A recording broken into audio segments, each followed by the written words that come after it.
15,000 watt stealth bomber clone from Alibaba, from Domain Electric. So we got a 72 volt battery, 49 amp hour with a 200 amp Sav-Voton controller. We got 19-inch wheels by 3.0 Tortoise hybrid tires. The brand, not too sure, just because it's their own factory, I guess, or who knows what, but you kind of see the sizing right here.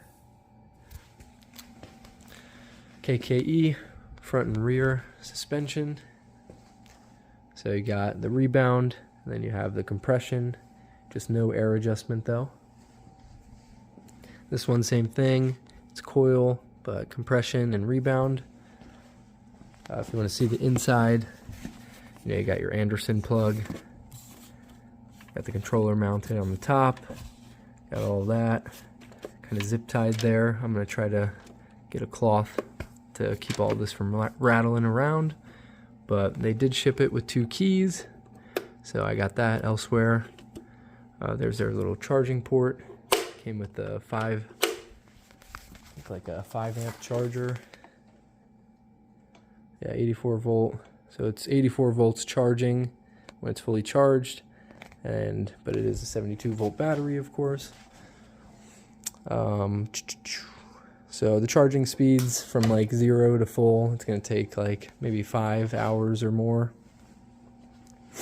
I wasn't, I guess, upset about the charging speeds. So yeah, I asked them to do the turn signals and the headlight, which, let me get that going. I can't really notice a difference between the high beam and low beam, but that's okay. I mean, this headlight is amazing at night, and usually a lot of the times you have to replace your headlight because it's not bright enough. This one is perfect. Yeah, you got the turn signals, the cutoff for the brake I guess illuminate the brakes is only on the right. So if you squeeze your left hand, it's not going to go. They do have that regen braking function. I think, I mean, it's putting a lot of power back into your battery, so it's recharging when you brake. It's also helping you slow down, so the 2-piston hydraulic Tektro brakes really don't feel bad in my opinion. I guess if you really wanted to though, ask them for 4-piston, but of course it's going to cost more. But yeah, you can kind of see the clearance of the motor and the rear brake caliper, so you got to be super careful that it's not rubbing together. I mean, all of this was pre-assembled when I got it. All I had to do was add the fork and the front wheel and then put the battery inside the frame. And when I mean put on the fork, like it was already pre-cut with the spacers and everything, so they just kind of had it exactly how it was supposed to go. I threw it on, tightened it down, they gave you grease and everything, so it was totally fine. I think any entry-level person or rider would be able to do it, no problem. You don't need any special tools. So yeah, what else? I mean, range, I can't remember if I said range. I could probably get like 100 miles riding like between 25 miles per hour and 35. If I wanted to push it to like 45 miles an hour most of the ride, or maybe even 55, I could probably get like 20 to 30 miles.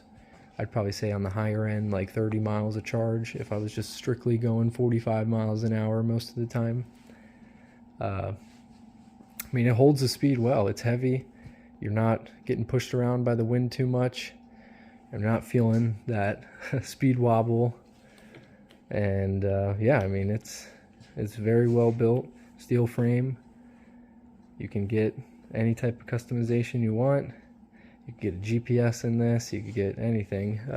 So just really ask them whatever you need. Any questions, they'll answer it.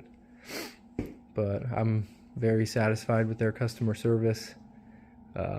Yeah, I had a person named Winnie helping me the entire time. I feel like I've messaged them for so many months now, just asking them different questions. But yeah, I'm very impressed with this.